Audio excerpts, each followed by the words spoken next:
Egun on guztioi, eta mi esker konparezentzia honetara etortzeagatik. Gaurko honetan, mahai politikoak egindako hausnarketa eta hartutako erabaki baten inguruan arituko gara, Mertxe eta biok. Lehenik eta behin, larun batean eginiko manifestazioaren inguruan, bera hausnarketa egin du gaur mahai politikoak, eta lehenik eta behin esan behar duguna da, eta egin behar duguna da, egon ziren milaka eta milaka pertsonei, 40.000-tik gora egon ziren milaka eta milaka pertsonei zorionak ematea eta eskerrak ematea. Hori dagokigu lehenik eta behin egitea. Guk jendea eskertu egiten dugu eta eskerrak bihotzez eman nahi diogu oso ongi erantzun zutelako egineko deialdiari. Egia da guretzat larun batekoa indar erakustaldi bat izan zela. Indar herritar baten erakustaldi bat. Eta hori oso agerian gelditu zen. Batzuk diote independentismoa puntxa galdu duela herri honetan, eta ezker independentismoak puntxa galdu duela herri honetan mobilizazio esparruetan. Inork ezin du ukatu termino instituzionaletan oso indartsua dela ezker independentista. Larun batean ikusi genuen termino instituzionaletik haratago ere, herri mobilizazioan, masa mobilizazioan oso indartsua dela ezker independentista herri honetan zorionez. Giro ezin hobean egindako manifestazio bat, irri batekin egindako manifestazio bat, proiektu politiko garbi batekin egindako manifestazio bat, eta disiplina osoz egindako manifestazio bat. Mundu guztia musukoarekin, milaka eta milaka pertsonen artean ez da hori arretza, baina horretan ere frogatu zuen ezker independentistak ze ardura maila eta ze ardura mailarekin jokatzen duen. Beraz, zorionak guztiei. Eta mezu politikoaren inguruan gaur berriro ere bi aipamen egin ditugu argi eta garbi. Bata da, bloke historiko bat behar du osatu herri honek, ez bakarrik siglapean, baizik eta norbanakoekin, movimendu feministan dagoen jendearekin, movimendu sindikalean dagoen jendearekin, gazte movimenduan dagoen jendearekin, euskara movimenduetan, gazte movimenduetan, kultura movimenduetan, guzti horiekin osatu behar da bloke historiko bat herri honetan. Nazionala eta herritarra. Eta uste dugu hori dela atzo bidali genuen mezua eta gaur berriro ere indarrean utzi nahi duguna. Zertarako lidergo berri bat behar duelako herri honek. Herri honek aurrean dituen erronkak ikusita, herri honek lidergo berri bat behar du. Eta atzo urrats bat egin genuen horretan. Bigarrenik, mahai politikoak Espainiar Estaduko aurrekontuen inguruko bere hausnarketa egin du. Aspaldidanik geneukan irekiak negoziazio esparruak Madriden, gero Mertxek azalduko duen bezala, eta negoziazio esparru horietan aurrerapenak egon dira, argi eta garbi, eta negoziazio esparru horietan bereziki eskertu nahi dugu Eskerra Republikanarekin batera egin dugun aleginak, eta baita ere, hainbat alorretan, Podemosek gurekin ere egin duen aleginak eskertu nahiko genituzke, eta gainera mahai gainean jarri. Esan dezakeguna da azken aste hauetan aurrerapenak egon direla, eta gaur mahai politikoak erabaki bat hartu du. Eta erabakia da, Espainiar aurrekontuei baietz bozkatuko diola tokatzen denean. Hori da gaur hartu dugun erabakia. Ardura guztiarekin, ikusita aurreratu dugun guztiarekin, gaur esan dezakegu, definitiboki Euskal Herria Bilduk baiezkoa emango diola Espainiar Estaduko aurrekontuei datozen egunetan. Decía que hoy la mesa política de Euskal Herria Bildu se ha reunido y en un primer punto hemos hecho una valoración de la masiva manifestación que realizamos el sábado en Bilbo. En primer lugar, lo que queremos es agradecer a la gente y agradecérselo de corazón por la inmensa alegría que nos dio al participar en esa manifestación masiva. Zorionak a la gente que respondió a esa iniciativa. En segundo lugar, es para nosotras y nosotros evidente que esa manifestación supuso una manifestación de fuerza popular, una demostración de fuerza del independentismo de izquierdas en este país. El independentismo de izquierda de este país, en el conjunto del país, ya es la segunda fuerza de este país. En el conjunto del país, repito, en todo a lo largo y ancho de este país. Y ayer lo que demostró es que, además de ser fuerte en términos institucionales, es fuerte la movilización de masas. Y lo de ayer no fue más que el principio de la activación de una dinámica de manifestaciones, de movilizaciones de masas, que irá increciendo probablemente en los próximos meses y años. Pero ayer demostramos, el sábado demostramos, que hay país y que hay ganas y que fuimos capaces de hacer una movilización masiva y que el independentismo está más fuerte de lo que algunos pensaban. Se hizo además en un ambiente excepcional, con una sonrisa en la boca, con un proyecto claro, con una determinación nítida y con una disciplina que ha vuelto a demostrar que nuestra base social sabe estar a la altura de su responsabilidad. Todo el mundo con mascarillas al aire libre, pero todo el mundo pudo comprobar que en nuestra base social, cuando se le pide que tomen determinadas medidas, las toma. Y por eso demuestra también que hay un liderazgo sólido en la izquierda independentista y que la gente, nuestra gente, la base popular del independentismo de izquierda, los trabajadores, las mujeres, son capaces de atender a las demandas que se les hacen cuando se hacen con sinceridad, con honestidad y cuando tienen un grado de exigencia asumible por la gente. Por eso le queremos felicitar también a la gente, porque ayer, el sábado dieron una gran lección también en ese sentido al cuidar todas las medidas sanitarias que les habíamos planteado. En segundo lugar, la mesa política ha analizado hoy los presupuestos generales del Estado. ¿Cómo están las negociaciones con respecto a los presupuestos generales del Estado? Como bien sabéis, hace ya tiempo que teníamos abiertas negociaciones con el Gobierno del Estado para hablar de los presupuestos. Hoy podemos decir que se han producido avances que luego Merche detallará en esas negociaciones y en esos espacios de negociación. Queremos hacer una mención especial a Esquerra Republicana de Cataluña, que ha trabajado con nosotros en la mejora de estos presupuestos y en la defensa de los intereses tanto de los pueblos de Cataluña y de Euskal Herria como de sus trabajadores. Queremos hacer una mención también a que en algunos de estos aspectos Podemos ha coadyuvado a que las cosas irían mejor y, por lo tanto, hoy lo que podemos decir es que se han producido los avances suficientes en estos espacios de negociación como para anunciar hoy que la mesa política de Euskal Herria Bildu ha decidido votar favorablemente los presupuestos generales en el Estado español. Y esta es la noticia o la decisión que hoy os queríamos trasladar, que se la queríamos trasladar a nuestra gente, al pueblo vasco, a la nación vasca. Y ahora Merche detallará más que yo en qué han consistido estos avances. Mi esker.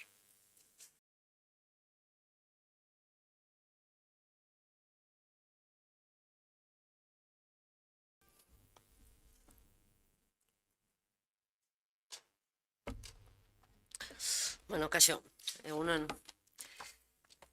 Gaurko agerraldi hau, esan bezala, 2022ko aurrekontuen negoziazioetan, Espainiako gobernuarekin lortutako akordioen edukinen berri emateko ideia dugu, horretarako deitu dugu ere. Alde batetik jarraian zehaztuko ditudan neurriek gobernuarekin hitzartutako garrantzia politiko eta sozialeko konpromisoei erantzuten diete.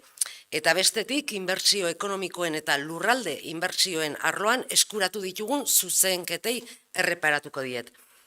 Zuzenketa horietako batzuk joan den astean ja ezagunak izan ziren, onartu zirenean, eta gainontzekoak aste honetan zehar onartuko dira, Kongresu osoko bilkuran egingo diren bozketetan.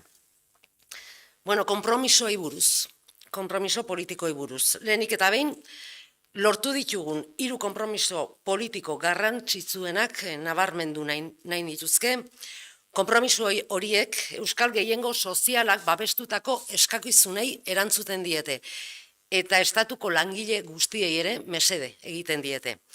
Lehenengoa, adostu dugun lehen neurriak aspalditik egiten ari garen aldarrikapen bati erantzuten dio zuzenean eta Behingoz, errealitate izango dela esan dezakegu. Pandemiaren ondorioz, gogoratuko zaretenez, martxan jarri ziren hainbat neurri sozial, modu iraunkorrean ezartzea adostu dugu gobernuarekin. Horrek esan nahi du, ezkutu soziala bezala ezaguna diren neurri horietako batzuk, etxe bizitza eta oinarrizko hornidurei lotutako neurri horiek COVID-19 eraginez onartutakoak eta gaur-gaurkoz bakarrikan otsailara arte luzatuko direnak, hemendik aurrea iraunkorrak egingo ditugula, legez iraunkorrak izango direla. Horrela, armarri sozial gisa ezagututako neurri horiek eskubide bihurtuko dira aurrerantzean, dagozkien legeetan horrela jasota. Zehazki, eta pixka bat gehixio azaltzeko hau, milaka eta milaka familiengan duen irismen eta eraginagatik, bi neurri hauek nabarmendu nahiko nituzke. Alternatibari gabeko etxegabetzeak etetea eta egoera zaurgarrietan alokairu errentaren ordainketa aldi baterako atzeratzea hitzartu dugu gobernuarekin. Bi neurri horiek iraunkorrak eta ez aldi baterakoak direla ziurtatzeko etxebizitza legearen tramite parlamentarioan onartuko dira. Era berean, izaera iraunkorreko mekanismoak eta lege berriak indarrean sartu arte, Espainiako gobernuak aldi baterako irtenbide bat bermatuko duela ere adostu dugu. Neurri sozialen iraupena bermatzeko asmoz, mekanismo iraunkorrak ezartzea hitzeman dugu. Horri esker, mekanismo berriak onartzen diren bitartean, neurri sozialak behar den denboran luzatuko dira. Beraz, oso berri ona da. Garrantzi handiko lorpen soziala dela, uste dugu, persona eta familia zaurgarrienak behin betiko babestuko dituena eta etxegabetzeek dakartzaten oinarrizko eskubideen urraketei amaiera emango diona legez. Bigarrenik, joan den astean Euskal Herria Bilduren ekimenez eta Espainiako gobernuarekin lortutako akordioari esker, onartutako zuzenketa gogorarazi nahi dugu. Amiantorena da, ezagutzen dezute, baina beste nobedade bat ere badu.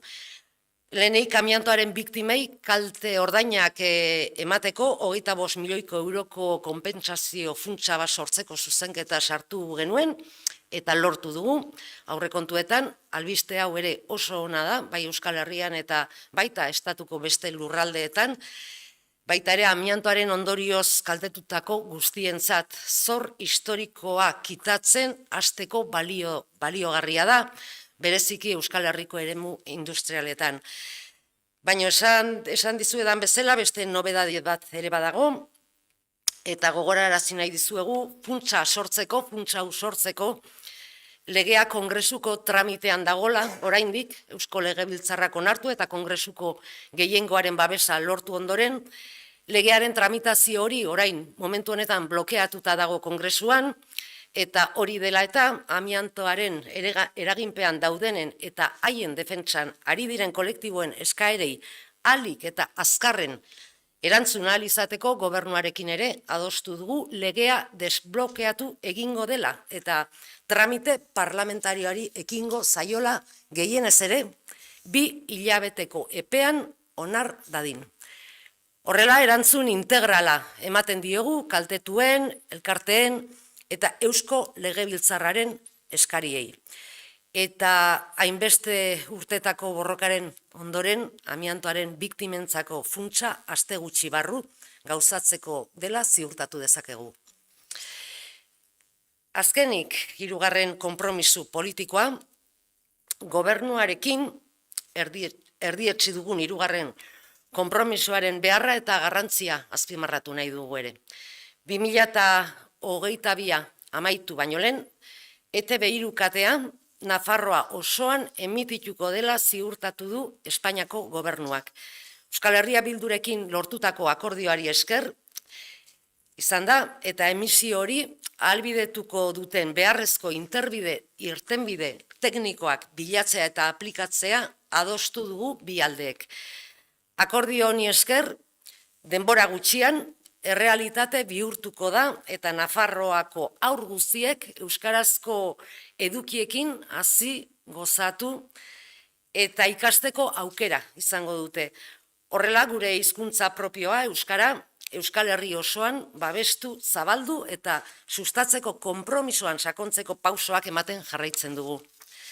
Eta orain, inbertsio ekonomikoetara nijoa, atal horretara, azken astean aurrekontuen batzordean Euskal Herrirako inbertsio ekonomikoak onartu ditugu, jakinen gainean zaudete, orduan ez naiz gehiagik luzatuko horietaz, hor dago bide ziklista bat, nik uste ezagunak direla, lortutakoak eta prentsan agertu dira eta prentsa oharrak ere egin ditugu gai horrei buruz. Beraz, orain, aste honetako osoko bilkuran eztabaidatu, bozkatu eta onartuko diren neurriak jakinaraziko dizkizuet. Alde batetik, eta hauek bai lehen aldiz iragartzen ditugula. Alde batetik, 500.000 euroko partida adostea lortu dugu, euskarazko ikus-entzunezko eduki eta baliabideak digitalizatzeko bideratutako proiektuak aurrera eramateko. Gure herriarentzat eta euskararen bizi iraupenarentzat hain garrantzitsuak diren euskarazko hedabideen irismena, kalitatea eta hurbiltasuna zabaltzeko apustu irmoa indartzen dugu horrela. Modu horretara, herritarrei edukiak erresago eskuratzea eta sektore berrietara iristea ahalbidetuko dietelako euskal hedabidei. Azkenik, urteetan Gipuzkoan eta Nafarroan aldarrikatutako bi inbertsio garrantzitsuren berri emango dizkizuet. Lehena, 6 milioi euro lortu ditugu Pasai Antxoko Luzuriaga fabrikan proiektu kultural bat sortzen hasteko. Bertako bizilagunek aspalditik eskatzen zuten egitasmo hau, beraz bidean jartzen dugu eta hau ere zoriontzekoa da. Bigarrena, 500.000 euro lortu ditugu Lesakatik igaroko den saihesbidea eraikitzeko proiektuari hasiera emateko. Errepidean, NA 4.000 errepidean egingo den proiektu honen helburu nagusia, Lesakako trafiko bizia erdigunetik ateratzea da, herritarrek hainbeste urtez jasan ondoren eta hau ere herritarren eskakizun garbia da. Gehiago daude, beste batzuk, baina prentsa horrean iritsiko zaizkizue, nik bi hauek azpimarratu nahi nituzke, gehiegi ez luzatzearren. Bueno, ikusten dezutenez, akordio zabala da, lortu duguna, lurralde eskaera eta inbertsio sozioekonomiko oso garrantzitsuak biltzen ditu. Espainiako gobernuarekin negoziazioak hasi genituen lehen egunetik, herritarrei hitza eman genien arduratsuak eta eraikitzaileak izango ginela, baina baita ere zorrotzak eta exigenteak. Erantzunkizunez jokatuko genuela agindu genien eta esandakoa betetzen ari gara.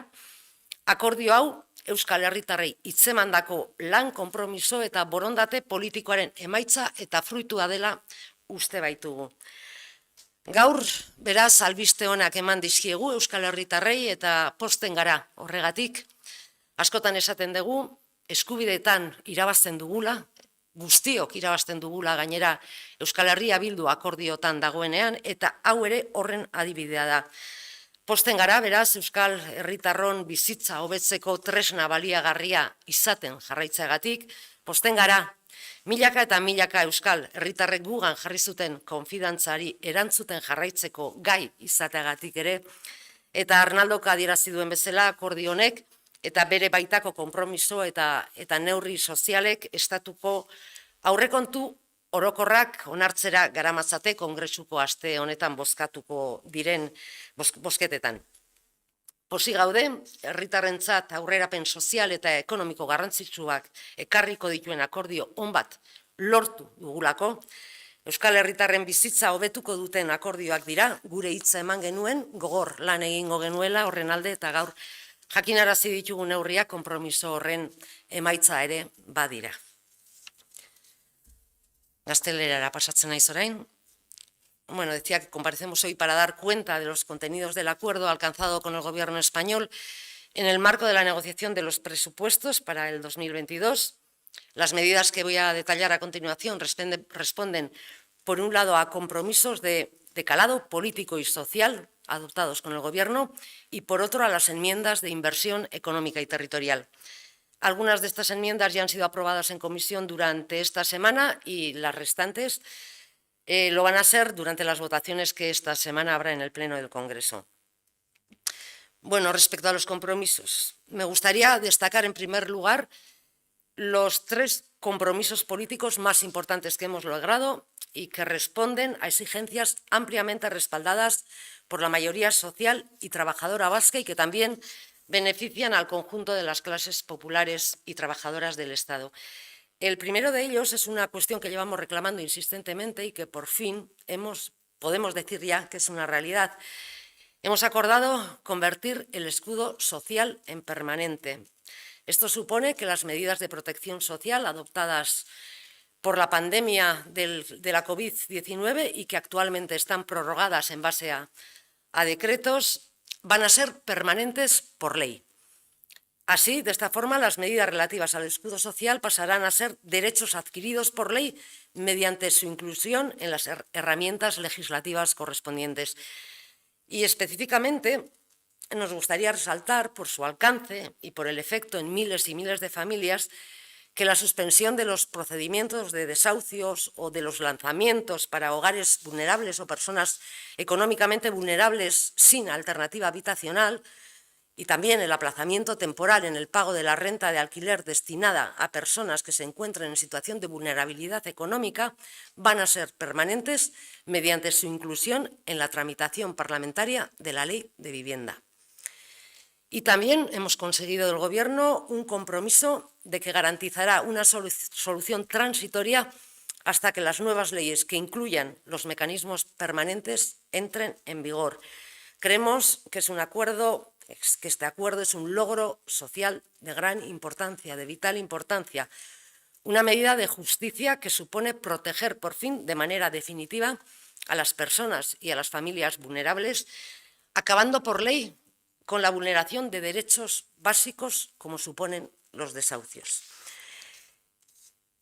En segundo lugar, la semana pasada se aprobó a iniciativa de Euskal Herria Bildu y gracias al acuerdo alcanzado con el Gobierno, lo sabéis porque ha tenido recorrido en los medios de comunicación, nuestra enmienda para la dotación de 25 millones de euros para el Fondo de Compensación para las Víctimas del Amianto.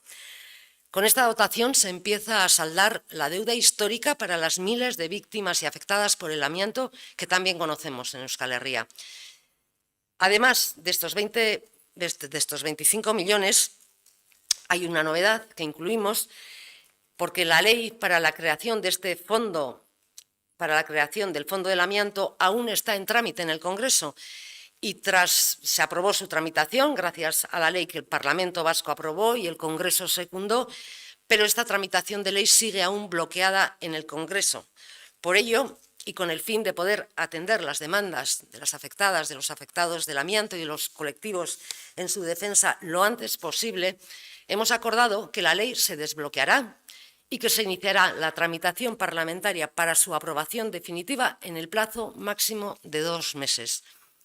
De esta forma, damos, por así decirlo, respuesta integral a las demandas de los afectados, de las asociaciones y del propio Parlamento Vasco. Y después de tantos años de lucha, el Fondo para las Víctimas del Amianto será realidad en pocas semanas. Por último, quiero subrayar la necesidad e importancia del tercer compromiso alcanzado. El Gobierno va a asegurar la emisión de ETV3 en todo el territorio navarro antes de la finalización de 2022, buscando para ello y aplicando las soluciones técnicas necesarias que posibiliten dicha emisión. Consideramos un gran paso adelante en la normalización del euskera, también mediante el acceso a contenidos audiovisuales en euskera en toda Nafarroa. ETV3 es un canal público con contenido infantil exclusivamente que aún a día de hoy no llegaba a todas las casas navarras. Y en poco tiempo esto va a ser una realidad. Todos los niños y niñas de Nafarroa podrán disfrutar, podrán crecer y podrán aprender con contenidos en euskera en toda Nafarroa. Y así De esta forma seguimos cumpliendo nuestro compromiso de proteger, difundir y fomentar nuestra lengua, el euskera, en toda Euskal Herria.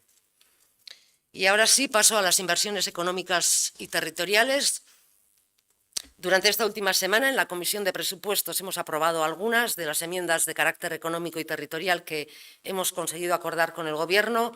Son conocidas, hay inversiones en ferrocarriles de cercanías, la recuperación del Alto Horno de Sestao, hay mejoras en municipios de la costa vasca, una vía ciclable entre Irurzun y Agurain, pero no me voy a extender en esto porque ya se ha dado cuenta y hoy me voy a centrar en el paquete de medidas que no son conocidas y que serán aprobadas esta semana durante el debate y votación en el Pleno del Congreso y que ahora mismo hacemos públicas. Se incluirán 500.000 euros para el proyecto de digitalización y gestión inteligente de medios audiovisuales en euskera. Es una inversión, que ayudará a lograr un mayor acceso a sus contenidos y un mayor alcance hacia nuevos sectores de población. Esta es una apuesta decidida por ampliar el alcance, la calidad y la cercanía de nuestros medios en euskera, tan importantes para nuestro país y nuestro desarrollo comunicativo y social en euskera. Y por último voy a resaltar dos de las inversiones territoriales que se van a aprobar esta semana. Hay más, pero me voy a centrar únicamente en dos y sobre todo por la repercusión que pueden tener entre la ciudadanía de esos lugares, porque son inversiones muy esperadas. La primera, una dotación de 6 millones de euros para la fábrica Luzuriaga en Pasaia Ancho, que va a permitir dar inicio a la creación del proyecto cultural proyectado por Pasaia y sus vecinos y que viene siendo demandado desde hace mucho tiempo. Y la segunda, otra dotación de 500.000 euros para redactar el proyecto para la construcción de la variante de la NA 4000 a su paso por Lesaca, que permitirá sacar el intenso tráfico rodado que atraviesa el centro de la localidad y que sus habitantes llevan tantos años esperando y soportando, además, el hecho de que no haya esta opción. Bueno, como veis, el acuerdo es amplio, abarca demandas sociales, económicas y territoriales muy importantes. Desde el primer día en que iniciamos las negociaciones con el Gobierno, dimos nuestra palabra de que seríamos responsables, de que íbamos a ser exigentes, lo estamos cumpliendo y creemos que este acuerdo es fruto de ese trabajo y ese compromiso con la ciudadanía vasca. Hoy podemos dar buenas noticias y nos alegramos por ello, nos alegramos de seguir siendo un instrumento útil para mejorar la vida de vascos y vascas, nos alegramos de poder seguir respondiendo a la confianza que miles y miles de ciudadanos, de ciudadanas depositan en nosotras y, como ha dicho Arnaldo, este acuerdo y los compromisos y medidas que contiene, sumado esto a la voluntad política mostrada por Euskal Herria Bildu, pues nos lleva a aprobar los presupuestos generales del Estado que esta semana se van a votar en el Congreso. Tengo que decir que estamos muy satisfechas de haber logrado un acuerdo que supondrá avances sociales y económicos importantes para la ciudadanía, acuerdos que mejorarán la vida de las vascas y los vascos. Dimos nuestra palabra de que trabajaríamos intensamente por ello. Este también es el resultado de ese compromiso y, como decimos muchas veces, cuando Euskal Herria Bildu está en los acuerdos, gana la gente porque lo que ganan son los derechos de todos y de todas. Eskerrik asko. Galderetarako txarra egiteko dugu orain, mesedez mikroarekin egin ditzagun galderak, etxeetan edo entzuten dena jarraitzeko, bale? Bale, nik Arnaldori, Espainiako gobernuaren aurrekontuak, estatuko aurrekontuei baietza emango diezue. Hemengoei, erabaki duzue egingo duzuen, ostiraren amaitzen da osoko zuzenketak aurkezteko epea. Bai, justuki hau bukatzen dugunean puntu hori ikutuko dugu mahai politikoan, ez dugu oraindik ikutu. Dakiguna da, gu bere garaian proposamen bat luzatu geniola gobernuari. Gobernuaren erantzuna ez nahikoa izan baldin bada ere, kontraoferta batekin nolabait ere egin du, eta guk beti esaten dugun bezala, lasaitasun guztiarekin, ardura guztiarekin, irakurriko dugu, aztertuko dugu kontraoferta hori, eta uste dugu denbora dagola kontraoferta hori ongi aztertu ondoren, datozen egunetan erantzun bat emateko, eta gaur egingo duguna da hori aztertu, lasaitasun guztiarekin, ardura guztiarekin, eta gero esan dezakeguna da guk beti ere oso termino eraikitzaileetan eta eskuzabal beti bezala jokatzeko pres gaude, beti ere, Mertxek esan duen bezala, azken finean aurrekontuak jendearen eskubideak eta jendearen beharrak betetzeko baldin badatoz. Eta orduan, bueno, hori da gure jarrera gaur. Sí, decía que, bueno, con el anuncio que hemos hecho hoy de aprobar los presupuestos en el Congreso de los Diputados, presupuestos generales del Estado, como sabéis antes nos abstuvimos para facilitar las cuentas en el Parlamento Foral de Nafarroa. Nosotros hicimos también una propuesta que está estructurada en similares términos con respecto al Gobierno de Vitoria. Son compromisos políticos y partidas presupuestarias concretas para defender los derechos de la gente. Bueno, esa propuesta que nosotras y nosotros hemos hecho ha sido respondida con una contraoferta. Ahora mismo en la mesa política vamos a abordar ese punto, vamos a analizar cómo es esa contraoferta, cuáles son sus contenidos, con absoluta tranquilidad. Seguimos insistiendo en que nuestra voluntad es una voluntad constructiva, es una voluntad generosa, es una voluntad, digamos, de mano tendida, que tendrá que tener sus cauces de negociación y diálogo en los próximos días, pero de momento no hemos tomado esa decisión. Vamos a ver si la tomamos en esta mesa política y cuando tengamos algo nuevo que decir, pues ya lo comunicaremos. Siempre manteniendo en cuenta la reflexión que ha hecho Merche y que siempre mantenemos. Cuando Euskal Herria Bildu está en los acuerdos presupuestarios, gana la gente y ganan los derechos de la gente. Y yo creo que esa es nuestra vocación, mejorar los presupuestos si es posible, en la medida en que mejoren las condiciones de vida de los trabajadores y trabajadoras y en la medida en que garanticen derechos para la gente. No somos muy de cemento, somos más de derechos.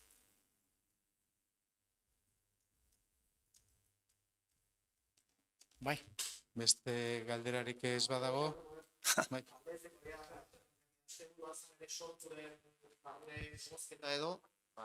Emaitza jakin da. Bai, orain jakin dugu emaitza, ni ez nahi sorturen bozeramalea eta beraz ez dut gehiago esango hori, bueno, EH Bildun parte hartzen duen alderdi politiko zehatz baten kongresua izan du da, eta berai dagokie lehenengo balorazio egitea, nirea baino lehenago.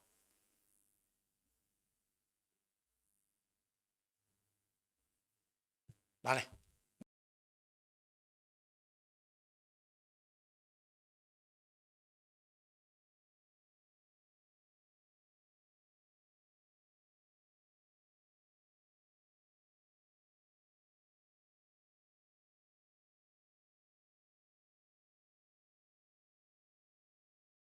De las cosas y la efectividad de las medidas en torno a esta pandemia, ¿no? Pero lo que decimos desde H. Bildu, desde el inicio de la pandemia, es una cosa que nosotros tenemos y decimos con absoluta certeza.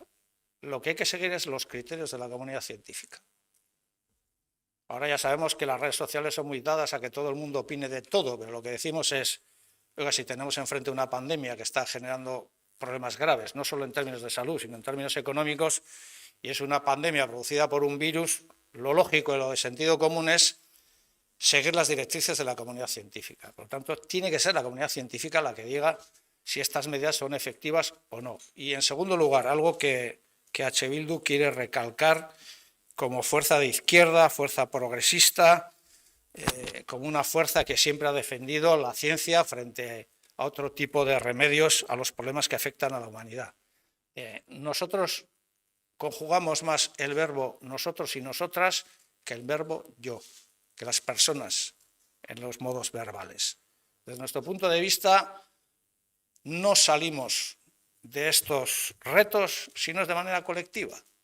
Y por lo tanto, nosotros y nosotras siempre hemos sido partidarios de conjugar las soluciones en términos plurales y no singulares. Esta es nuestra posición y esta es la que vamos a defender siempre.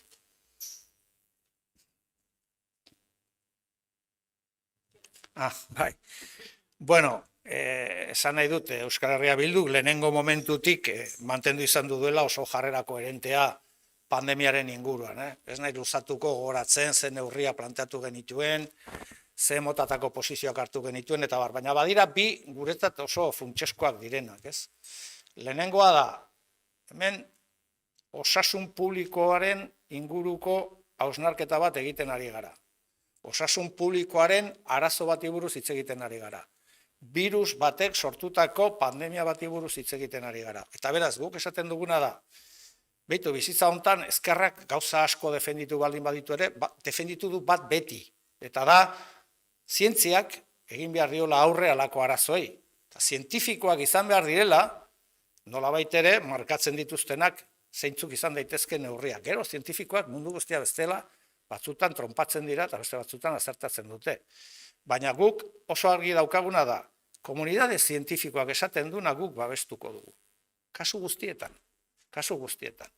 Eta bigarren posizioan eretzat ere funtsezkoa dena, individualismoa asko indartu den garai likido hauetan, berriro ere esango dugu, gu ezkerreko indar bat gera.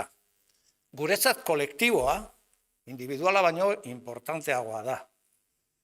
Besteak beste horrek egin duelako bizitza iraunkortasuna edukitzea planeta honetan, kolektibotasuna, ez individualtasuna. Eta horren esaten duguna da, guri aditza konjugatzerakoan gehiago gustatzen gaitu, bai, gu esatea, ni esatea baino. Eta bi kriterio hoien erdian, mobituko gera beti. Komunitate zientifikoa, herri komunitatea pluralean kolektiboa. Beste galderarik ez badago, amaitutzat emango dugu agerraldia. Eskerrik asko. Bai, esker.